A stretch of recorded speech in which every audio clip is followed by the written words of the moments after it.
Good morning students. 10th physics optics பார்த்துட்டு இருக்கோம். Last கிளாஸ்ல நம்ம என்ன பார்த்தோம் அப்படினா types of lenses பார்த்தோம். concave lens, convex lens, other types of lensesல வந்துட்டு plano convex lens, plano concave lens பார்த்திருந்தோம். இல்லையா? அடுத்து ஒரு லென்ஸ்க்கு முன்னாடி ஆப்ஜெக்ட் வெச்சோம் அப்படினா எப்படி இமேஜ் ஃபார்ம் ஆகும்? அதுக்கான ரூல்ஸ் என்ன அப்படினு பார்த்திருந்தோம் இல்லையா?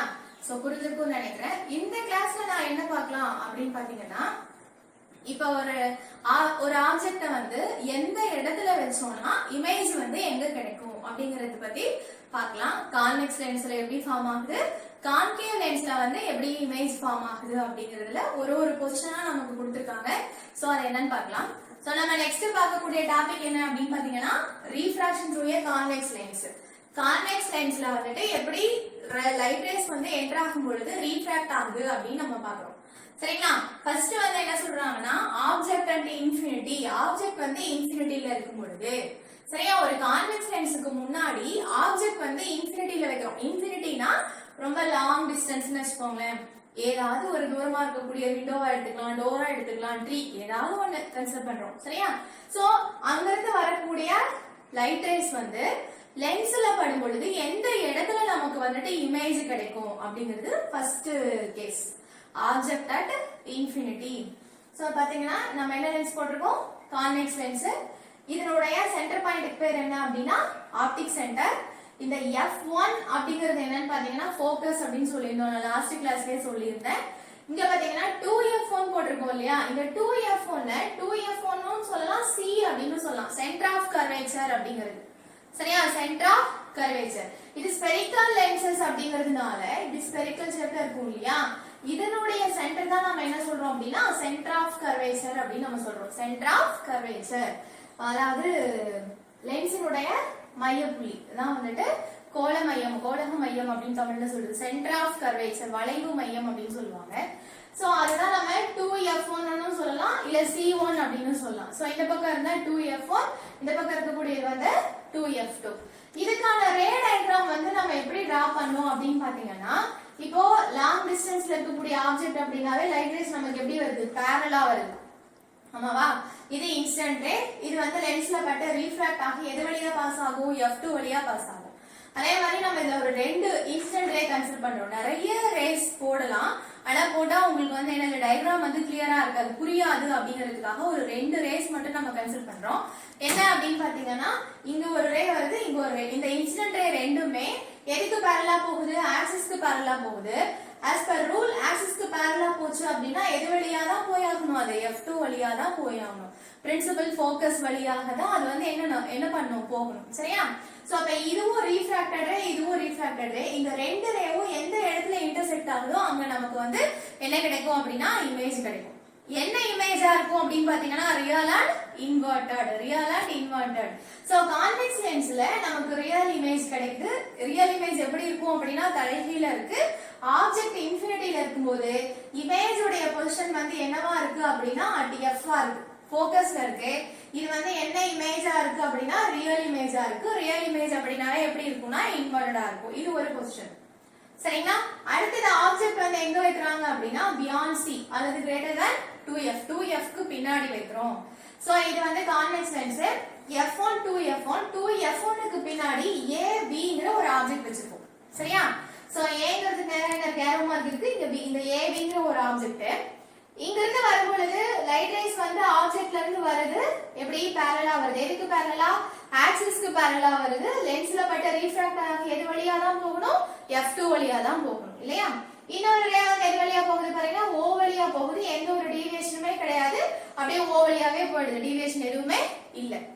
அப்போ இந்த ரீஃப்ராக்டட் ரேவும் இதுவும் எந்த இடத்துல இன்டர்செக்ட் ஆகுதோ அங்கதான் நமக்கு என்ன கிடைக்குதுன்னு பாத்தீங்கன்னா இமேஜ் கிடைக்குது. சரியா? சோ இப்படி ரீஃப்ராக்டட் ரே இன்டர்செக்ட் ஆகும் பொழுது கிடைக்கிற இமேஜ் இப்பதான் நம்ம என்ன சொல்றோம்னா ரியல் அண்ட் இன்வெர்டட் இமேஜஸ் நம்ம சொல்றோம். இப்ப ஆப்ஜெக்ட் வந்து இன்ஃபினிட்டி டிஸ்டன்ஸ்ல இருந்து ஃபைனல் டிஸ்டன்ஸ்க்குள்ள வந்துருச்சு, அதாவது நம்ம ஃபோக்கஸிங் குள்ள வந்துருச்சு. லாங் டிஸ்டன்ஸ் வந்து கொஞ்சம் பக்கத்துல வந்துருச்சு ஆப்ஜெக்ட். அப்போ இத ரெண்டு ரூல் ஃபாலோ பண்ணிருக்காங்க நம்ம லாஸ்ட் கிளாஸ்ல பார்த்ததுல. என்னன்னா பிரின்சிபல் ஆக்சிஸ்க்கு பேரலா போகக்கூடிய லைட் ரேஸ் லென்ஸ்ல பட்ட ரீஃப்ராக்ட் ஆகி எது வழியா தான் போகணும், F2 வழியா தான் போகணும். another one rule என்ன அப்படின்னா ஆப்டிக் சென்டர் வழியா பாஸ் ஆகக்கூடிய ரேஸ் வந்து எந்த டீவியேஷனும் இல்லாம போயிடுச்சு இல்லையா? இந்த ஹோல் பொசிஷன்லயுமே எல்லாம் நீ ஆப்ஜெக்ட் எங்க வச்சாலும் சரி நமக்கு அந்த 3 ரூல் பேஸ் பண்ணி தான் நம்ம என்ன பண்ணுவோம் அப்படின்னா இமேஜ் வந்து நம்ம கேட்ச் பண்ணுவோம். சோ அந்த 3 ரூல் கிளியரா தெரிஞ்சது அப்படின்னா இதுல இருக்கக்கூடிய 6 பொசிஷன்ஸும் நீங்க வந்துட்டு ஈஸியா கத்துக்கலாம். சோ செகண்ட் ஒன் பாருங்க, எங்க இன்டர்செக்ட் ஆகுது அப்படின்னு பாத்தீங்கன்னா F2 க்கும் 2F2 க்கும் இடையில, அதாவது F க்கும் C க்கும் இடையிலன்னு சொல்றாங்க. சரியா? சோ ஆப்ஜெக்ட் உடைய பொசிஷன் எங்க இருக்கு அப்படின்னா C க்கு பின்னாடி இருக்கு, அதாவது 2F1 க்கும் பின்னாடி இருக்கு அப்படின்னா இமேஜ் வந்து நமக்கு எங்க கிடைக்குது அப்படின்னு பாத்தீங்கன்னா between F and 2F, F2 and 2F2, 2F2 க்கும் F2 க்கும் இடையில கிடைக்குது. என்ன இமேஜா இருக்கும் அப்படின்னா சேம் ரியல் இமேஜ். என்ன இமேஜ் கிடைக்குது அப்படின்னா ரியல் இமேஜ் கிடைக்குது. இது செகண்ட் பொசிஷன்ல. அடுத்து என்ன பண்றாங்கன்னா ஆப்ஜெக்ட் வந்து C லயே வைக்கறாங்க. C னா என்னது? 2F1, 2F1 னு சொல்லலாம், C அப்படினு சொல்லலாம், சென்டர் ஆஃப் கர்வேச்சர் அப்படினு சொல்லலாம். அதே வந்து அதர் சைடுல இருக்கறனால நம்ம என்ன சொல்றோம்? C2 அப்படினு சொல்லலாம், இல்ல 2F2 அப்படினு சொல்லலாம். இப்போ ஆப்ஜெக்ட் நீங்க எங்க வச்சிருக்கீங்க? A B அப்படிங்கறதே C ல வச்சிருக்கீங்க, அதாவது 2F1 ல வச்சிருக்கோம். அப்ப பாரு ரூல் பாரு, ஒன்னு ஆக்சிஸ்க்கு parallel போயிட்டு எது வழியா போகுது? F2 வழியா, இன்னொன்னு O வழியா போயிட்டு அப்படியே ரிட்ரேஸ் அப்படியே போகுது இல்லையா? இந்த ரெண்டு ரீஃப்ராக்டட் ரேஸும் எங்க இன்டர்செக்ட் ஆகுது அப்படின்னு பாத்தீங்கன்னா 2F2 லயே தான். அப்ப ஆப்ஜெக்ட்ட வந்து C ல வெச்ச அப்படினா நமக்கு கிடைக்கக்கூடிய இமேஜும் எங்க தான் கிடைக்குது? C ல தான் கிடைக்குது. சரியா? இதுவும் என்ன இமேஜா இருக்கு அப்படின்னு பாத்தீங்கன்னா ரியல் அண்ட் இன்வெர்ட்டட் இமேஜ். இங்க பாருங்க, இமேஜ் டயகிராம் போடும் பொழுது இந்த ஏரோ மார்க் இது தலை இல்லையா? இது ஹெட், இது A B, A கிட்ட தான் என்ன இருக்கு? ஏரோ மார்க் இருக்கு. அப்ப இந்த பக்கம் இருக்கும் பொழுது ஏரோ மார்க் எங்க வந்தது? கீழே வந்தது. அப்ப டயகிராம் போடும்போது இதெல்லாம் நீ நோட் பண்ணனும், ஏரோ மார்க் வந்து கீழே வந்திருக்கும், ஏன்னா இது இன்வெர்ட்டட் இமேஜஸ். சோ அப்ப இதுக்கு நம்ம இமேஜுக்கு நாம என்ன பேர் கொடுக்குறோம்னா A' B' அப்படின்னு கொடுக்குறோம். சரிங்களா? ஆப்ஜெக்ட் வந்து A B அப்படின்னு வச்சுக்கிறோம் அப்படின்னா இமேஜ் வந்து A' B'. So arrow mark எங்க இருக்குது? கீழே இருக்கு. சரியா? இந்த 3 क्वेश्चन புரிஞ்சுக்கும்னு நினைக்கிறேன். ஃபர்ஸ்ட் இன்ஃபினிட்டில வைக்கிறோம். ஆப்ஜெக்ட் வந்து இன்ஃபினிட்டி அப்படினா இமேஜ் உனக்கு எங்க கிடைக்குது? F ல கிடைக்குது. சோ என்ன இமேஜா இருக்கு? ரியல் அண்ட் இன்வெர்ட்டட் இமேஜஸா இருக்கு. ஆப்ஜெக்ட் வந்து C க்கு பின்னாடி வைக்கிற, அதாவது 2F க்கு பின்னாடி வைக்கிறனா இமேஜ் உனக்கு எங்க கிடைச்சிருது அப்படின்னு பாத்தீங்கன்னா F2 க்கும் 2F2 க்கும் இடையில கிடைக்குது. அதுவும் என்ன இமேஜா இருக்குன்னா ரியல் அண்ட் இன்வெர்ட்டடா இருக்கு. அடுத்த ஆப்ஜெக்ட் உடைய பொசிஷன் எங்க வந்துருச்சு? 2F1 க்கு வந்துருச்சு. அப்ப இமேஜ் நமக்கு எங்க கிடைக்குது? 2F2 ல கிடைக்குது. அதாவது C ல வைக்கிறோம்னா C லயே தான் நமக்கு இமேஜ் கிடைக்குது. என்ன இமேஜா இருக்குன்னா ரியல் அண்ட் இன்வெர்ட்டட் இமேஜஸா இருக்கு. பட் ஆப்ஜெக்ட் உடைய டிஸ்டன்ஸ் வந்து டிக்ரீஸ் ஆக ஆக கிடைக்கக்கூடிய இமேஜ் உடைய சைஸ் வந்து என்னவாயிட்டே வரும் அப்படின்னா இன்க்ரீஸ் ஆகிட்டே இருக்கும்.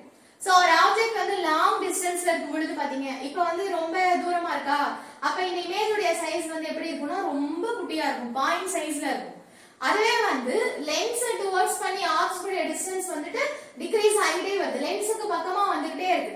அப்ப பக்கமா வரும் பொழுது கிடைக்கக்கூடிய இமேஜ் உடைய டிஸ்டன்ஸ் வந்து என்னவாகும்னா இன்க்ரீஸ் ஆகும், சைஸும் வந்து என்னவாகுது அப்படின்னு பாத்தீங்கன்னா இன்க்ரீஸ் ஆகுது. இதெல்லாம் எந்த லென்ஸ்ல அப்படின்னு பார்த்தோம்னா கான்வெக்ஸ் லென்ஸ்ல. சரியா? அடுத்த பொசிஷன் எங்க அப்படின்னு பார்த்தோம்னா object between F and C. இப்போ ஆப்ஜெக்ட் எங்க கொண்டு வந்துட்டாங்கன்னா இது C ஆ, இது F, இதுக்கு இடையில ஆப்ஜெக்ட் வைக்கிறோம். சரியா? ஆப்ஜெக்ட் எங்க வைக்கிறோம்?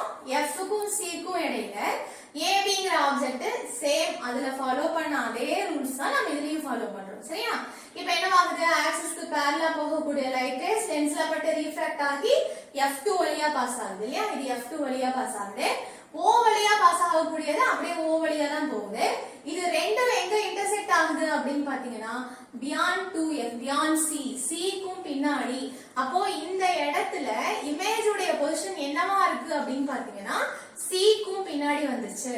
சரியா? beyond C ல இங்க பாரு, ஆப்ஜெக்ட்ட வந்து beyond C ல வச்சீங்க அப்படின்னா இமேஜ் வந்து between C and 2F. ஆமாவா? அதே மாதிரி இங்க வந்து ஆப்ஜெக்ட்ட வந்து between 2F and C க்கு இடையில வைக்கிறோம் அப்படின்னா கிடைக்கக்கூடிய இமேஜ் வந்து C க்கும் பின்னாடி போடுது. இதுவும் என்ன இமேஜா தான் இருக்கு அப்படின்னு பாத்தீங்கன்னா real and inverted. Real and inverted. Size பார்த்தோம் அப்படின்னா இன்க்ரீஸ் ஆகிட்டே போயிடும். சரியா? ஆப்ஜெக்ட் உடைய டிஸ்டன்ஸ் வந்து டிக்ரீஸ் ஆக ஆக இமேஜ் உடைய சைஸோட டிஸ்டன்ஸும் என்னவாயிட்டே போகும் அப்படின்னா இன்க்ரீஸ் ஆகிட்டே போகும். எதுலன்னா கான்வெக்ஸ் லென்ஸ்ல. சரிங்களா? அடுத்த பொசிஷன் என்ன அப்படின்னு பார்த்தோம்னா ஆப்ஜெக்ட் அட் F. ஆப்ஜெக்ட் எங்க வைக்கிறோம்? F ல வைக்கிறோம். சோ ஆப்ஜெக்ட் AB அப்படிங்கறத நான் என்ன பொசிஷன்ல வச்சிட்டேன்? F ல வச்சிட்டேன், ஃபோக்கஸ்ல வச்சிட்டேன். ஒரு கான்வெக்ஸ் லென்ஸ்க்கு முன்னாடி இருக்கக்கூடிய ஃபோக்கஸ்ல நம்ம ஆப்ஜெக்ட் வச்சாச்சு. சோ இப்போ இங்க இருந்து வரக்கூடிய லென்ஸ் லைட் ரேஸ் பாரு parallel இருக்கு எதுக்கு ஆக்சிஸ் க்கு parallel போகக்கூடிய இன்சிடென்ட் லென்ஸ்ல பட்டு ரீஃப்ராக்ட் ஆகி f2 வழியா போகுது o வழியா போகுது திரும்ப வந்து அப்படியே o வழியாவே ரீஃப்ராக்ட் ஆயிடுது இல்லையா சோ அப்ப இது ரெண்டும் என்னவாகும்னா கொஞ்சம் லாங்கா டிஸ்டன்ஸ் போயிட்டு இன்டர்செக்ட் ஆகும் அந்த இடத்துல நமக்கு என்ன கிடைக்கும் அப்படினா இமேஜ் கிடைக்கும் சோ அது எங்க போய் இன்டர்செக்ட் ஆகுது அப்படினா இன்ஃபினிட்டி அப்ப ஆப்ஜெக்ட் வந்து f ல இருக்கு அப்படினு பாத்தீங்கன்னா நமக்கு வந்து இமேஜ் எங்க கிடைக்குது இன்ஃபினிட்டில கிடைக்குது இது ஃபர்ஸ்ட் क्वेश्चन என்ன பார்த்தோம் ஆப்ஜெக்ட் இன்ஃபினிட்டில இருக்கு அப்ப இமேஜ் வந்து f ல கிடைக்குது இந்த இடத்துல ஆப்ஜெக்ட் வந்து f க்கு வந்துருது அப்ப இமேஜ் எங்க போயிடுது இன்ஃபினிட்டி அப்படியே உல்டாவா ஆமாவா சோ இதுல நம்ம ரெண்டு ரூல் ஃபாலோ பண்ணோம்னா போதும் எல்லா டயகிராமும் அவங்க என்ன பொசிஷன்ல சொல்றாங்களோ எப்படி எங்க கேட்டாலும் நம்மளால ரே டயகிராம் வந்துட்டு ஈஸியா டிரா பண்ண முடியும் இது வந்து ஒரு டீடைல் क्वेश्चनல கேட்கலாம் இல்லையா 2 மார்க் क्वेश्चनல கூட கேட்கலாம் இல்ல 1 மார்க்ல கூட கேட்கலாம் சரியா object is placed at infinity where is the image formed அப்படி 1 மார்க்ல கேட்பாங்க சரியா இல்ல object placed at infinity draw the ray diagram where is the image formed ஒரு இடத்துல நாம வைக்கும் பொழுது எங்க வந்து இமேஜ் ஃபார்ம் ஆகுது அதுக்கான ரே டயகிராம் டிரா பண்ணுங்க அப்படினு கேட்பாங்க இல்லையா ஒரு ரே டயகிராம கொடுத்துட்டு அது இன்கம்ப்ளீட்டா விடுவாங்க ஆப்ஜெக்ட் கொடுத்துருவாங்க இமேஜ் பொசிஷன் வந்து சொல்ல மாட்டாங்க ஆப்ஜெக்ட் பொசிஷன் மட்டும் சொல்லுவாங்க இமேஜ் பொசிஷன் இந்த இடத்துல இமேஜ் வந்து ஆப்ஜெக்ட் இங்க வெச்சோம்னா இமேஜ் எங்க ஃபார்ம் ஆகும்ன்ற ரே டயகிராம் இல்ல ரே டயகிராம் இன்கம்ப்ளீட்டா கொடுத்து கம்ப்ளீட் ரே டயகிராம் அப்படி சொல்லி கொடுப்பாங்க சரியா இல்லையா வந்து இதுல நிறைய क्वेश्चंस வந்து மேக் பண்ணலாம் நான் வந்துட்டு அது வந்துட்டு உங்களுக்கு நீங்க முதல்ல இந்த டயகிராம் எல்லாமே போட்டு இந்த क्वेश्चंसல வந்துட்டு கிளியர் ஆயிக்கோங்க அதுக்கு அப்புறம் நான் क्वेश्चन எப்படி கேட்பாங்க அப்படிங்கறத நான் வந்துட்டு சொல்றேன் சரியா அடுத்த क्वेश्चन பாருங்க object between f and o object எங்க வந்துருச்சு ரொம்ப பக்கமா வந்துருச்சு எதுக்கு பக்கமா வந்துருச்சு லென்ஸ்க்கு பக்கமா வந்துருச்சு ஃபோக்கஸ்க்கு உள்ள ஆப்ஜெக்ட்ட வெச்சோம் சரியா அப்ப object between f and o f க்கும் o க்கும் இடையில ஆப்ஜெக்ட் வெச்சனா உனக்கு எந்த இடத்துல இமேஜ் கிடைக்குது அப்படினு பாத்தீங்கன்னா இதுலயும் சேம் ரூல் தான் இந்த ஆக்சிஸ்க்கு parallel வரக்கூடிய லைட் ரேஸ் வந்து லென்ஸ்ல பட்டு ரீஃப்ராக்ட் ஆகி எது வழியா பாஸ் ஆகுது f2 வழியா another one ரூல் என்ன o வழியா வந்துட்டு o வழியா ரீஃப்ராக்ட் ஆயிடுது இது ரெண்டும் என்ன ஆகாது அப்படினு பாத்தீங்கன்னா இன்டர்செக்ட் ஆகவே ஆகாது அப்ப ரேஸ் வந்து இன்டர்செக்ட் ஆகல அப்படினா இந்த இமேஜ் வந்து நம்மளால பார்க்க முடியுமே தவிர ஸ்கிரீன்ல வந்து கேட்ச் பண்ண முடியாது சோ அந்த இமேஜ் தான் நம்ம என்ன சொல்றோம் அப்படினா விஷுவல் இமேஜ் அப்படினு சொல்றோம் விஷுவல் இமேஜஸ் அப்ப இமேஜ் ஆப்ஜெக்ட் உடைய சைஸ் வந்து எப்படி இருக்கும் அப்படினா சின்னதா இருக்கும் இமேஜ் உடைய சைஸ் வந்து எப்படி இருக்கும்னா பெருசா இருக்கும் ஹைலி என்லார்ஜ்டா இருக்கும் எப்படி இமேஜ் கிடைக்கும் அப்படினு பாத்தீங்கன்னா ஆப்ஜெக்ட் நம்ம எந்த பக்கம் வெச்சிருக்கோமோ அதே பக்கத்துல தான் உனக்கு இமேஜ் கிடைக்குது சரியா சோ இந்த ரீஃப்ராக்டட் ரேவும் என்ன ஆகுறது இல்ல இன்டர்செக்ட் ஆகுது இல்ல சோ இந்த ரீஃப்ராக்டட் ரேவ் அப்படியே பேக்வர்ட்ஸ் எக்ஸ்டெண்ட் பண்ணிட்டே வா இந்த ரீஃப்ராக்டட் ரேவையும் பேக்வர்ட்ஸ் எக்ஸ்டெண்ட் பண்ணிட்டே வாங்க இது ரெண்டும் எங்க இன்டர்செக்ட் ஆகுதோ அங்கதான் நமக்கு என்ன கிடைக்குதுன்னு பாத்தீங்கன்னா இமேஜ் கிடைக்குது that image is called visual image சரியா இங்க பாருங்க தலை மேல இருக்கு ஏங்கிறது வந்து மேல இருக்கு இங்க எப்படிதான் இருக்கு மேலதான் இருக்கு so image a dash b dash so இந்த இடத்துலயும் உனக்கு இமேஜ் கிடைக்கலாம் இது a double dash அப்படின்னு வெச்சுக்கலாம் சரியா இந்த பொசிஷன் தான் எதுல யூஸ் பண்றாங்கன்னா சிம்பிள் மைக்ரோஸ்கோப்ல யூஸ் பண்றாங்க மைக்ரோஸ்கோப் வந்து நீ கேள்விப்பட்டிருப்ப இல்லையா மைக்ரோ ஆர்கானிசம்ஸ் வந்துட்டு பெருசா காட்டுறதுக்கு தான் நம்ம மைக்ரோஸ்கோப் யூஸ் பண்றோம் சோ அந்த மைக்ரோஸ்கோப்ல என்ன லென்ஸ் யூஸ் ஆகும் அப்படின்னு பாத்தீங்கன்னா கான்வெக்ஸ் லென்ஸ் ஆப்ஜெக்ட் வந்து ரொம்ப பக்கமா வச்சு பார்க்கணும் பக்கமா வச்சு பார்க்கும் பொழுதுதான் அது எப்படி தெரியும் அப்படின்னா ரொம்ப பெருசா தெரியும் இது சிம்பிள் மைக்ரோஸ்கோப்ல ஆப்ஜெக்ட் உடைய பொசிஷனும் இமேஜ் உடைய பொசிஷனும் நீ அடுத்த கிளாஸ்ல படிக்கும்போது சிம்பிள் மைக்ரோஸ்கோப் படிப்பீங்க அதுல இந்த டயகிராம் வரும் சோ இந்த டயகிராம் வந்து மைண்ட்ல வச்சுக்கோங்க சரியா சோ இப்ப நம்ம 6 பொசிஷன் பார்த்திருக்கோம் ரீஃப்ராக்ஷன் through a convex lensல ஒரு கான்வெக்ஸ் லென்ஸ்ல வந்துட்டு ஆப்ஜெக்ட்ட நம்ம எங்கெல்லாம் வெச்சோம்னா இமேஜ் வந்து நமக்கு எங்கெல்லாம் கிடைக்கும் அப்படிங்கிறதுல ஒரு 6 பொசிஷன் இதுல இருந்து நமக்கு என்ன தெரியுது அப்படின்னு பாத்தீங்கன்னா ஆப்ஜெக்ட்ட வந்து இன்ஃபினிட்டில வைக்கலாம் இன்ஃபினிட்டிக்குள்ள ஃபைனல் டிஸ்டன்ஸ்ல வெச்சோம் அப்படினா இது எல்லா கண்டிஷன்லயும் நமக்கு வந்து என்ன இமேஜ் தான் கிடைக்குதுன்னு பாத்தீங்கன்னா ரியல் அண்ட் இன்வெர்ட்டட் இமேஜஸ் தான் கிடைக்குது இமேஜ் உடைய சைஸ் வந்து ஆப்ஜெக்ட் உடைய டிஸ்டன்ஸ்க்கு தகுந்த மாதிரி இன்கிரீஸ் ஆயிட்டு வருது but one condition the object is kept at between f and o the image is formed visual சரியா enlarged size convex lens வந்து always produced real and inverted images அப்படினு கேட்டா ராம் எப்பவுமே என்ன கொடுக்காது, ரியல் அண்ட் இன்வெர்ட்டடா கொடுக்காது. ஒரே ஒரு கண்டிஷன்ல நமக்கு என்ன கொடுக்குது அப்படின்னு பாத்தீங்கன்னா விஷுவல் இமேஜ் கொடுக்குது. அண்ட் அப்புறம் convex lenses always gives visual இமேஜா, அதுவும் கிடையாது. என்னது, ஒரே ஒரு கண்டிஷன்ல மட்டும் தான் நமக்கு என்ன இமேஜ் ஃபார்ம் ஆகுது, visual image. That condition means the object is between F and O. சரியா, the image is formed visual and same side of the object. Visual image is formed in same side of the object. Visual image எங்க form ஆகுது, object வந்து எந்த சைடுல இருக்கோ அதே சைடுல தான் உனக்கு என்ன கிடைக்குதுன்னு பாத்தீங்கன்னா இமேஜ் கிடைக்குது. சோ இது வந்து மேத்ஸ்ல ஃபாலோயிங்லயும் கேட்பாங்க. எப்படி கேட்பாங்க அப்படின்னு பாத்தீங்கன்னா, ஆப்ஜெக்ட் உடைய பொசிஷன் கொடுத்துருவாங்க, இமேஜ் உடைய பொசிஷன் கொடுத்துருவாங்க. ரெண்டும் வந்து மிஸ்மேட்சா இருக்கும். நம்ம என்ன பண்ணணும், மேட்ச் பண்ணி எழுதணும். சோ ஆப்ஜெக்ட் அட் இன்ஃபினிட்டி அப்படின்னா ஆப்ஜெக்ட் இன்ஃபினிட்டி, அப்ப அதுக்கான இமேஜ் பொசிஷன் என்னது, அட் எஃப். இமேஜ் எங்க கிடைக்குது, எஃப்ல கிடைக்குது. என்ன இமேஜா இருக்கு, ரியல் அண்ட் இன்வெர்ட்டடா இருக்கு. என்ன சைஸ்ல இருக்கு, ரொம்ப பாயிண்ட் சைஸ்ல இருக்கு, ரொம்ப குட்டியா இருக்கு. செகண்ட் வந்து ஆப்ஜெக்ட் எங்க வைக்கிறாங்க, பியாண்ட் சீல வைக்கிறாங்க. அப்ப இமேஜ் நமக்கு எங்க கிடைக்குது, F2க்கும் எதுக்கும் இடையில கிடைக்குது, 2F2க்கும், அதாவது F-க்கும் C-க்கும் இடையில கிடைக்குது. இதுவும் என்ன இமேஜா இருக்கு, real and inverted. But size வந்து என்ன ஆகுதுன்னா கொஞ்சம் லிட்டில் பிட் வந்துட்டு இன்க்ரீஸ் ஆகும். சரியா, அடுத்தது வந்து ஆப்ஜெக்ட் C-ல வைக்கிறோம் அப்படின்னா இமேஜும் நமக்கு எங்க போகுது, C-ல. இதுவும் என்ன இமேஜா இருக்கு, ரியல் அண்ட் இன்வெர்ட்டடா இருக்கு இல்லையா. சோ ஆனா சைஸ் வந்து same size of the object. Object என்ன சைஸ்ல இருக்கோ அதே சைஸ்ல தான் உனக்கு என்ன கிடைக்குது அப்படின்னு பாத்தீங்கன்னா இமேஜ் கிடைக்குது.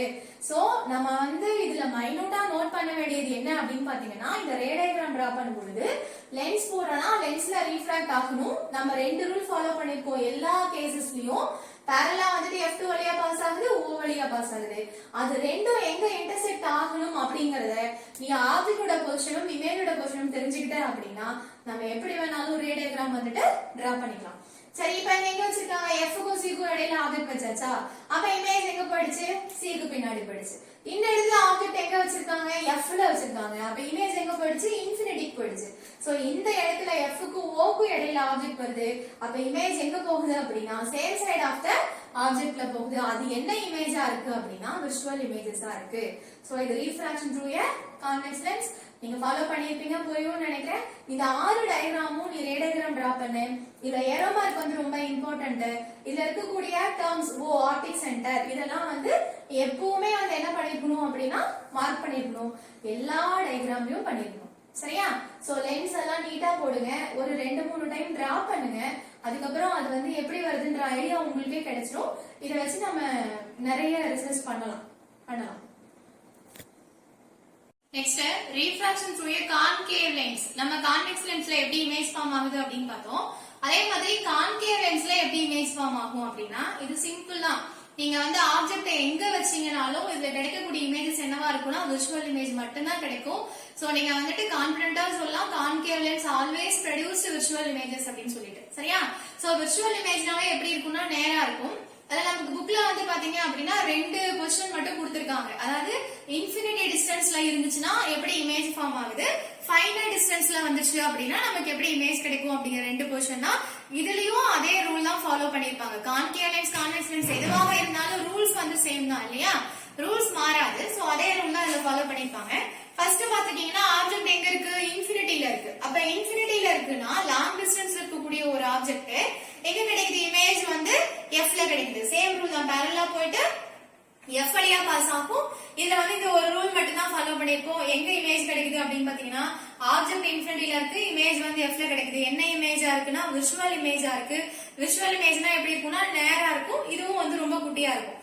அடுத்த பொசிஷன் எங்க போயிட்டாங்கன்னா ஃபைனைட் டிஸ்டன்ஸ்ல, அதாவது நமக்கு டிஸ்டன்ஸ் மெஷர் பண்ணக்கூடிய ஒரு லெவலுக்குள்ள கொண்டு வந்துட்டாங்க. எங்க வந்துருச்சு அப்படின்னு பாத்தீங்கன்னா F1க்கும் 2F1க்கும் இடையில, இல்ல F-க்கும் C-க்கும் இடையிலன்னு சொல்லலாம். சோ அந்த பிட்வீன் F and C-ல வைக்கிறோம் அப்படின்னா ஆப்ஜெக்ட் நமக்கு இமேஜ் எங்க கிடைக்குது அப்படின்னா F-க்கு உள்ள கிடைக்குது. என்ன இமேஜா இருக்கு அப்படின்னு பாத்தீங்கன்னா விஷுவல் இமேஜா இருக்கு. ஆனா ஆப்ஜெக்டோட சைஸை விட இமேஜோட சைஸ் வந்து எப்படிதான் இருக்கும் அப்படின்னா குட்டியா தான் இருக்கும். சரியா, சோ அப்ப concave lens always gives visual and erect and small in size image தான் நம்ம கொடுக்கக்கூடியது. சரியா, என்ன lens, concave lens. Convex lens வந்து ரியல் இமேஜும் கொடுக்கும், விஷுவல் இமேஜும் கொடுக்கும். கான்கேவ் லென்ஸ் வந்து always gives visual and erect images. So இந்த லென்ஸ் எல்லாம் எங்கப்பா யூஸ் பண்றாங்க, கான்வெக்ஸ் லென்ஸ் எங்க யூஸ் ஆகுது, கான்கேவ் லென்ஸ் எங்க யூஸ் ஆகுது. So what is the applications for concave and convex lens அப்படின்னு கேட்டீங்கன்னா கான்வெக்ஸ் லென்ஸை வந்துட்டு மைக்ரோஸ்கோப்ல, டெலிஸ்கோப்ல, ப்ரொஜெக்டர்ஸ்ல எல்லாத்துலயுமே ஈவன் நம்மளோட ஐ lens also convex in nature. நம்முடைய லென்ஸும் என்ன லென்ஸா இருக்கும் அப்படின்னா கான்வெக்ஸ் லென்ஸ் மாதிரி தான் இருக்கும். அதே மாதிரி ஹைப்பர்மெட்ரோபியா அப்படிங்கிற டிஃபெக்ட கியூர் பண்ண யூஸ் ஆகுதுன்னு நான் டிஃபரன்ஷியேஷன்லயே சொல்லியிருந்தேன். So one of the applications பாயிண்டும் அதுதான். நம்ம ஹைப்பர்மெட்ரோபியால கான்வெக்ஸ் லென்ஸ் யூஸ் ஆகுது. சரி, கான்கேவ் லென்ஸ் எங்க யூஸ் ஆகுது அப்படின்னு பாத்தீங்கன்னா கலீலியன் டெலிஸ்கோப்ல யூஸ் பண்றாங்க. கலீலியன் டெலிஸ்கோப்ல கான்கேவ் லென்ஸ் யூஸ் ஆகுது. அண்ட் மயோபியா டிஃபெக்ட வந்து கியூர் பண்றதுக்கு கான்கேவ் லென்ஸ் யூஸ் ஆகுது. நெக்ஸ்ட் வந்துட்டு நம்ம வீட்ல மெயின் டோர்ல எல்லாம் ஸ்பை ஹோல் கேமரா வச்சிருப்போம் தெரியுங்களா? லென்ஸ் மெயின் டோர்ல குட்டியா ஒரு லென்ஸ் வந்து வச்சிருப்பாங்க, நம்ம வெளியே இருக்கவங்க யாரு அப்படின்னு தெரிஞ்சுக்கிறதுக்காக. சோ அங்கேயே நமக்கு என்ன லென்ஸ் யூஸ் ஆகுது அப்படின்னு பாத்தீங்கன்னா கான்கேவ் லென்ஸ். இதுவும் இம்பார்ட்டன்டான questions. Applications of convex and concave lens கேட்பாங்க. டிஃபரன்ஷியேஷன் அப்படின்னு கேட்டா அதுக்கான டிஃபரன்ஸ் எழுதணும். அப்ளிகேஷன்ஸ் கேட்டாங்கன்னா அது எங்க எல்லாம் யூஸ் பண்றோம் அப்படிங்கறது எழுதணும். So applications of convex and concave lens. இந்த கிளாஸ்ல வந்து கான்வெக்ஸ் லென்ஸ்ல இமேஜ் ஃபார்மேஷன் எப்படின்னு பார்த்தோம், கான்கேவ் லென்ஸ்ல இமேஜ் ஃபார்மேஷன் எப்படி பார்த்திருக்கோம், ரெண்டுடைய அப்ளிகேஷன்ஸ் பார்த்திருக்கோம். கான்கேவ் அண்ட் கான்வெக்ஸ் லென்ஸ் உடைய அப்ளிகேஷன்ஸ் பார்த்திருக்கோம். புரியும்னு நினைக்கிறேன். பேரண்ட்ஸ் வந்து நெக்ஸ்ட் கிளாஸ்ல பார்க்கலாம். Thank you students.